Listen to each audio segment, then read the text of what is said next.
Welcome to Hometown Happenings. I'm Carol McCarthy here at Tamarac National Wildlife Refuge once again. Yes. Are we hunting today, Kelly, or what are we doing? But orange and hard hats are required in this situation. Yep. As you know, we are excited about this project on the refuge. We were chosen to have this energy retrofit happen on here at the Visitor Center, which is also our main office. So a lot of work is being done right now, and we're anxiously awaiting for the work to be completed, and it is such a huge job, as you can see around us.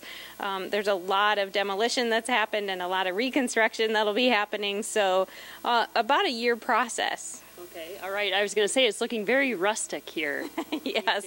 Yeah, it's kind of hard to picture that this was once the visitor center, an exhibit area, and public space. All right. So talk a little bit about, we also have Al Saarinen with us today, and he is based out of Mahnomen. Tell us a little bit about your company. Gordon Construction. We're out of Mahnomen, Minnesota.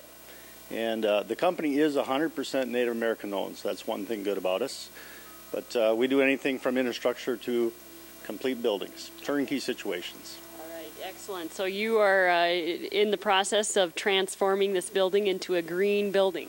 We're working on it. As you can see, it got tore apart, and right now we're in the process of slowly putting it back together.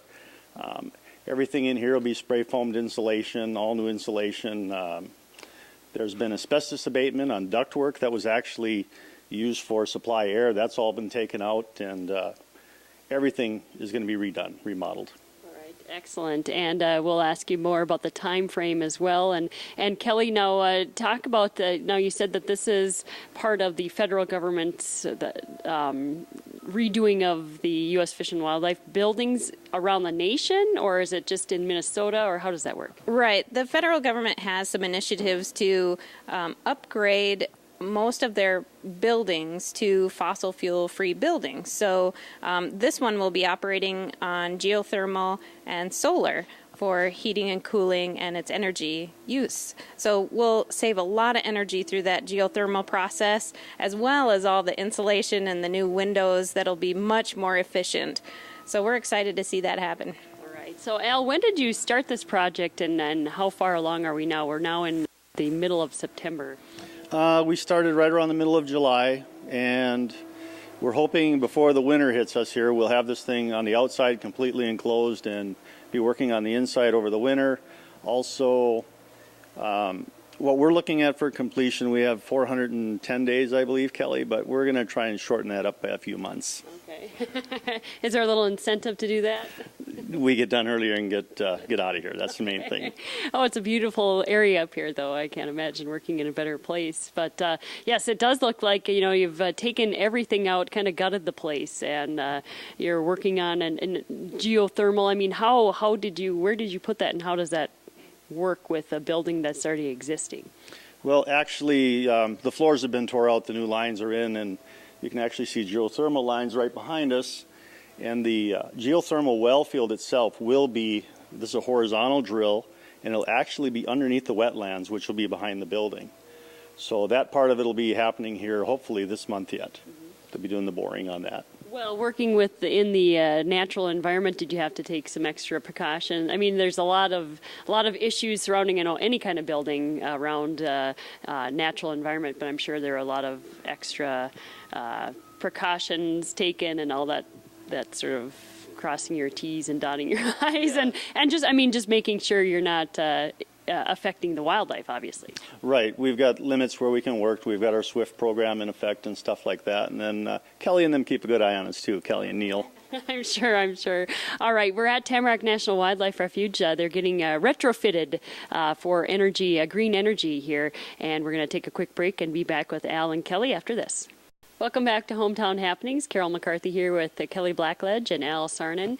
We're at Tamarac. They're retrofitting the building here, and it is going green. And we talked a little bit about the project in an overview of the project here in the first half, and let's talk a little bit about the specifics. Now, when people come out here, the new newly renovated visitor center, they'll notice some solar panels, a lot more solar that they'll notice. Also, we talked about the geothermal, but tell us a little bit about the solar aspect of it. Right, that's really a neat part. As you know, the visitor center has a nice sloped roof to it, and that's going to be the perfect spot for all the solar panels. So that whole roof will be pretty filled with solar panels that will hopefully provide almost 30% of the energy use that we use in the building in terms of the headquarters and the visitor center.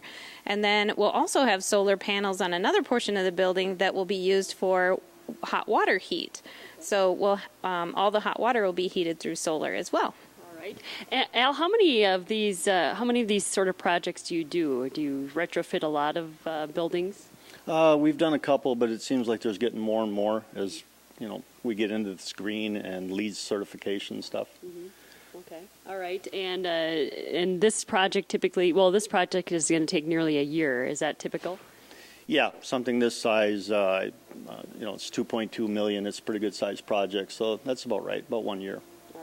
And talk about the insulation now that you had mentioned earlier. That's what you are working on. You're taking all the old insulation out? Correct.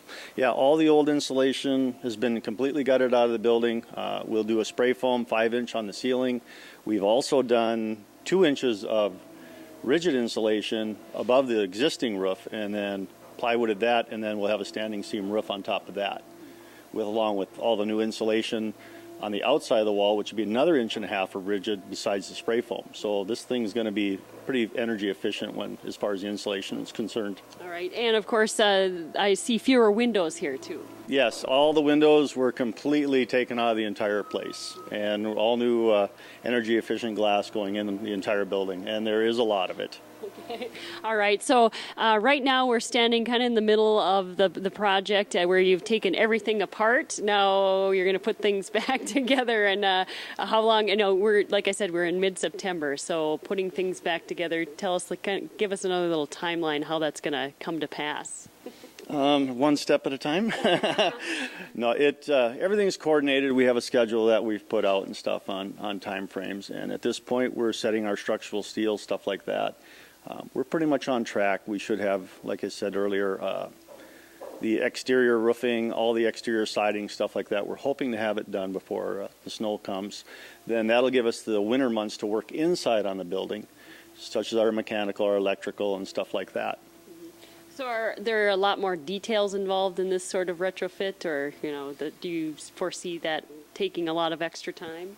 It does a little bit with the solar panels and the geothermal well fields and stuff like that. They take a little bit longer, but it's all part of the process. So. All right. Well, so far so good. Thank you. All right, Kelly. Any final words? Well, yeah. I mean, we're standing where the restrooms used to be, so we're certainly excited to have people come back. They'll see there is new flooring and the brand new windows, new colors throughout the building. But in the meantime, there's still a lot of activities happening on the Refuge. The wildlife drive is open and lots of great things to see, including throughout the winter. So. Well, Kelly and Al, thank you so much for taking time off of your construction. I'll get back to work. All right, thank you. Thanks a lot, Kelly. From Tamarac National Wildlife Refuge, I'm Carol McCarthy for Hometown Happenings.